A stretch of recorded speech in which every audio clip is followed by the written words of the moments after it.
All right, story number 5. Less of a story and more thoughts, okay? So yesterday in my conversation with King Los, the first clip that went up with King Los, Super MC King Los, just incredible all the way around from a battle rap standpoint, a freestyle standpoint, a songwriting standpoint. And he has a very astute, very detailed way of talking about lyricism and what he sees. And he's one of my favorite people to listen to describe that process. And so yesterday he was analyzing Kendrick Lamar versus Drake. And I got a big reaction from you guys when I pointed out probably my worst take ever, apparently to everyone else. I know I'm on an island by myself when you guys hear this. But my favorite track that Drake released during this beef. So here's the clip. Now, I'm alone on an island to myself every time I say this next thing I'm about to say. But to your point, you know, about all even the ways they're releasing the tracks are going to have long-reaching impact. Honestly, yo, I like Taylor Made Freestyle. I'll be straight up. Like, I know that one did not resonate well with a lot of people. Obviously, we're over here on the coast, so it's going to hit differently. But we're thinking about lines that always stand out. Is like when he was, I feel like he captured the perspective of Pac. Maybe his voice, you know, wasn't what people hoped to see in that type of situation. But I feel like his perspective felt like something Pac might say to someone who he's clearly inspired. Like every time I hear that song and Drake goes, what did he say? He said, they said the spirit of Machiavelli is alive and a nigga under 5'5" has got to be you. Yo, I die laughing. Every single time, right? And so also this is the first time we've seen AI used in a rap battle. Now, a lot of people were very upset with me, you know, because I understand where that sentiment comes from, right? I think covering this battle, we all have different things that we're more offended by or maybe less offended by, right? And that's natural. That's always going to happen. But now that the battle is over, I think a lot of times, a lot of these conversations, not necessarily that people feel this way, but a lot of these conversations get locked into whether something that was attempted worked or not, right? And that's separate from what I'm talking about when I'm talking about this song. I'm talking about why I enjoy the song, ultimately. Do I understand all the problems with this song and how, truthfully, this song right here was so pivotal in how this battle went? Because Drake does a few things in this song that really set things up, or at least give room for things to happen, right? One thing he does is he imitates Pac. He uses AI Tupac. I break all that down in a piece called Drake Deserves the Smoke, right? And that was the first piece I did on this battle. And in that piece, I talk about all the things that led up to this head-to-head between Drake and Kendrick. But I'm gonna show you a clip here, because there's two things that I do in this video that are related to this conversation. So first, take a listen to how I describe Taylor Made Freestyle. What's the date on this? 5 months ago? What's the date on this? Let's see. When did I do this? This was done April 30th, right? So this video was dropped April 30th. And so this is my reaction to Taylor Made Freestyle. Like, this is what I said then. But the best example of Drizzy's cunning in the heat of conflict is Taylor Made Freestyle, the second diss darted at Kendrick Lamar. It's another pioneering diss track in concept and execution because he uses an AI-generated Tupac and AI-generated Snoop Dogg over a Dr. Dre beat while taking an Eminem 8 Mile approach, i.e. saying what his opponent might say first, leaving them with little left to reply with, all to attack K-Dot. I mean, he even named the song after Taylor Swift, who released the nation's #1 album the same day. That's right, Drake manipulated the biggest artist in the talisman of the billion-dollar Dr. Dre family tree and the Swifties just to go at the Compton Kid. I don't use phrases like nasty work, but that right there, that's the definition of nasty work. You shouldn't have been talking shit. Now, I still feel that way. I felt like it was a very cunning approach. Right? And I understand all the problems with it. I understand the problems with it. One, you know, Pac is such an icon, and Drake is basically disrespecting gods in our space to promote his corporate AI advertorial, which is something I also mentioned in that video, Drake Deserves the Smoke. You should check it out. It's really great. Two, I believe the reason he did that is because he knows Pac is such an influence on Kendrick, of course. Is also sort of flips in a very sort of, I don't want to say flips, but it leans into how Kendrick included a poem by Pac. You included Pac's vocals on To Pimp a Butterfly. So he's really just going at him. It's a rap beef. That's what people do, right? But it disrespects Pac's legacy. So that's problematic already. 2, it really disrespects the coast. Like, I've watched people talk about how, Kendrick has, he was able to manipulate the conversation and make it seem like Drake was coming at the whole coast when he actually wasn't. But that move right there by bringing Pac in on Taylor Made Freestyle, Pac is omnipresent in hip hop and culture in general, but really out here he is, right? So that was a terrible move. And then he didn't even enlist the estate, which I'm sure would not have allowed him to do that. I'm sure the estate wouldn't have allowed him to do that, even if he asked, right? So all that stuff would put a bad taste in people's mouth. I get it, right? 2, the Outlaws. The Outlaws have been very vocal about how disrespectful they felt that was, when Pac did that. There was another comment one of the analysts said something in the comment section about, well, the problem is the Outlaws wouldn't even co-sign that in the estate. It was really messed up, I get all that. This is a rap battle. But to that point about the Outlaws, I was the first person to interview an Outlaw about this track. I was the first person to do it.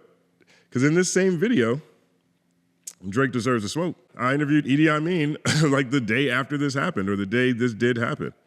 So here's what Idi Amin said then. I would say this, man. Imagine if somebody took your voice and inserted you into a beef against somebody that you cool with. Now, I mean, like, yeah, after the shits and giggles, it's like, well, hold on a second. Was I just violated? You know what I'm saying? Was I just, and I don't know if he got a phone call prior to. Drake may have hit Snoop and said, yo, this is what's coming. I don't know. But, yeah, put yourself in that position and, see how you would feel about it. I think the estate did what they felt was the right thing to do. You got to respect the code, and that includes Drake. You know what I'm saying? Because I'm sure we want people to respect the code if the shoes is on the other foot. Right. So he captured all that. I've been over there too. I see all the perspectives, right? But here's what else Idi Amin said. It was a very clever way to use AI, in my opinion. Yes. And that was my initial reaction. It's a clever way of doing some real millennial shit.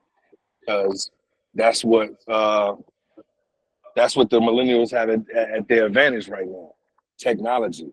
And so Drake being who he is and where he is at in history, did some very millennial shit. Like Kendrick's verse on Like That, Kendrick Drake using the AI, it was equally shrewd a move. So I think they're even right now. I think, it's even Steven. Did you have a visceral reaction to the track at all, or do you just basically look at it as modern rap beef? I basically look at it as modern rap beef and as entertainment. You know what I mean? And I really appreciate the fact that this generation is not actively, at least as of yet, trying to make it a physical thing, and it's just about competition and going at each other.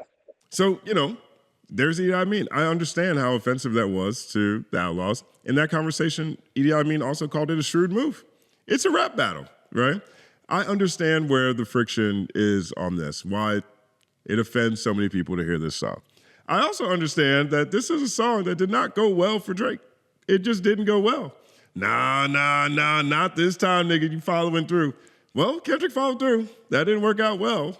Heard It on the Button podcast has got to be true, right? Well, he brings up his own allegations or whatever on this song, and maybe that wasn't the best door to crack, So the whole thing, and then he is selling AI which is Universal's big priority. So he's manipulating our goats and gods for his corporate AI advertorial. I get it. I understand all of that, okay? And for me, it's still my favorite song that Drake released in this battle. And I think I've realized why. You know, I was having a conversation with Lils the other day, and I was talking about how everybody was upset at me because I said that in my conversation with King Los. I was really happy that I didn't get immediately someone tell me to punch myself in the face for having this conversation. But there are things that I just genuinely enjoy about the song. One, it's a Dr. Dre beat. I really like that. You know, I don't have a lot of history hearing Drake on Dr. Dre beats. I'm not even sure if that's a sound that, generally speaking, I know he's worked with Dre quite a bit, but I can't think of a Dr. Dre and Drake track off top. I'm probably wrong about that, but I really appreciate that part. Too, I like the whole package. Like I like what he attempted to do, even though we see how well it did not work. We see that it did not work at all. I really appreciated that thought process around that, right? But the biggest one is something that I've always been very critical of Drake about. Something I've been very critical of Drake about, right? I did a Drake GOAT piece, and generally speaking, when I do GOAT pieces, I always talk about most of the videos about their strengths, but then there's always a part where I talk about some of their weaknesses. And I went back to my Drake GOAT piece, and I was like, man, what did I say about Drake in that one? And so here's a clip. Another knock against Drake is that from a storytelling perspective, he doesn't exhibit nearly as much range as pretty much every other GOAT contender. Drake doesn't do third person. He doesn't tell stories that he's not in. Apparently, though, that's intentional. I write about my life. I don't write stories. A lot of classic rap is storytelling, but it's storytelling about someone else. Fictional stories sometimes. I can't do that. I have to write about my life. Fictional stories. I can't do that. I have to rap about my life, right? And to me, that's a major knock against Drake. All my favorite MCs exhibit a range of different talents and abilities that are all across the, you know, all and lean into all their options in their lyrical utility belts. You know, like look at my top 3 rappers, Andre, Lupe, and Kendrick. They all could spend a lot of time in storytelling mode, you know, and they can take it other places. You know, I think the way Drake talks about it in that clip too, that always felt like he was kind of slighting people for doing that. Fictional stories, you know. And that's another reason why I really appreciate Taylor Made Freestyle. Because this is one of the rare examples. I've really tried to think about examples where he might have detoured from that. Let me know if there's other stories where he's got third-person stories that he's telling that's not about him. Let me know, because I don't have a lot of examples of those, if any. But I got Taylor Made Freestyle, and it's the first track that I've heard from Drake that really pushed my imagination past Drake playing his own character. His own character, right? Whoever the character of Drake, the rap artist, is, that is the Drake that we get. But on Taylor Made Freestyle, we get Drake playing Tupac, okay? With all the offensive things that are happening. All that's acknowledged. But I'm listening to Drake rap and try to assume the perspective of what Tupac might say to Kendrick in that situation. It's a fresh thought for me. I'm like, what would Pac say to Kendrick? And he took more so of a pep talk approach in Pac's verse. So now I'm imagining what Pac might be saying to Kendrick at that point in the battle between Drake and K-Dot. That was a fresh thought for me. You get to verse 2 with Tupac. Or excuse me, you get to verse 2 with Snoop. There's a possibility that conversation actually happened. Maybe not how Drake colored it or framed it, but I'm sure Snoop reached out, or they might have talked. They might have actually talked, and he might have had some advice, or might have had some interaction or communication. You never know. I mean, you know, fortunately, Snoop is still with us, so that's actually a possibility. But Snoop was not giving a pep talk. Snoop was like, "Are you sure you even got it in you? I know you never been to jail, never wore jumpsuits or shower shoes, never shot nobody, never stabbed a body. It was the homies that empowered you. You know what I'm saying? Like, his energy was different. So I'm listening to what Drake imagines Snoop might say to Kendrick at that point in the battle. So those first two verses, I'm not thinking about Drake at all, which is something I don't have a lot of experience with listening to his music, which is also an element of MCing and rapping that my favorite artists exhibit all the time. I don't have that with Drake. I don't have that with Drake because of what he says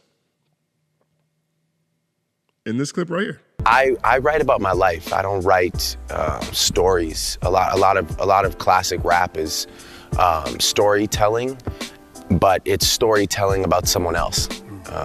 Fictional stories sometimes. I can't do that. I have to write about my life. I can't do that. I have to rap about my life. Fictional stories sometimes. Well, Taylor Made Freestyle is an example of Drake doing the opposite of what he generally does, an example of something he's said on record that he actually can't do. Something that I've been personally very critical of about him as an artist and an MC, just from the things that I personally appreciate. And when we finally get an example of it, it's Taylor Made Freestyle. I'm listening to that track. I hear Pac give a pep talk. I'm hearing Snoop be a little more like, I don't know if you got it. And then I hear Drake just outright taunt him. I really feel three different perspectives in one Drake track, and it's not because of the AI. I think if Drake takes that AI away and still does the same thing, maybe it'd be less obvious to a lot of listeners, but I still would appreciate it because I don't have experience of Drake not rapping about himself. And that moment, as critical and crucial it was, at the rest of the battle, I mean, after that, Kendrick never lets him forget about Pac. After that is Pac, Pac, Pac. You think the bank gonna let you disrespect Pac? All eyes on me. I'm gonna send it up to Pac. Like, 1 second applause. That's where, he never let that go. There's all kinds of things where this really took a different turn. Because after that, Kendrick's also dropping. He drops almost too fast. He drops so fast that Drake had to be like, oh man, it's good to get a stretch in. Yeah, you got it burnt out though. You got 10 more tracks. Oh, you got it burnt out. It's good to get the pin active. All that stuff took place after. But at the core of it, when I listen to that track and why I still find it so enjoyable now and why it actually is, without question, my favorite track that Drake released in this battle, in this greatest rap battle in hip hop history, in this back and forth with King Kendrick Lamar, is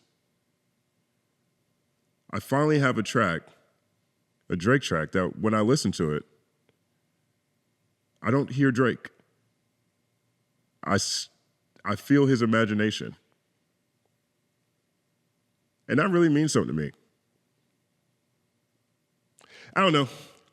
Now, I understand it's my worst take ever. We're all entitled to those. But I just want to break that down and let people know why I really do rock with Taylor Made Freestyle. Feel free to lampoon me in the comments section. I don't think anybody's ever going to get, me confused with my perspective on this battle with the content that's on this channel. But I do feel like this deserved a little bit more explanation. Because in my opinion, this is an example of Drake showing another skill set that he rarely ever shows. And in my opinion, I think he should do more of this. I would love to see Drake tell stories, third-person stories more often, because I personally really enjoyed this one. Let me know what you guys think. My name is Justin Hunt. Like, subscribe to the channel, follow @thecompanyman on everything. It's all happening.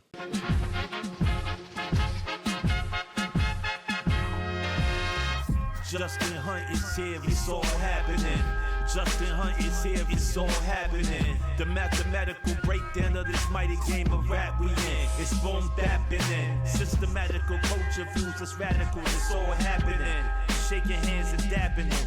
Life through the lens of hip hop, from trip hop to yes, y'all, you don't stop, you don't stop. Justin Hunt is here, it's all happening. It's all happening, yes, it's all happening. Justin Hunt is here, it's all happening. It's all happening, yes, it's all happening.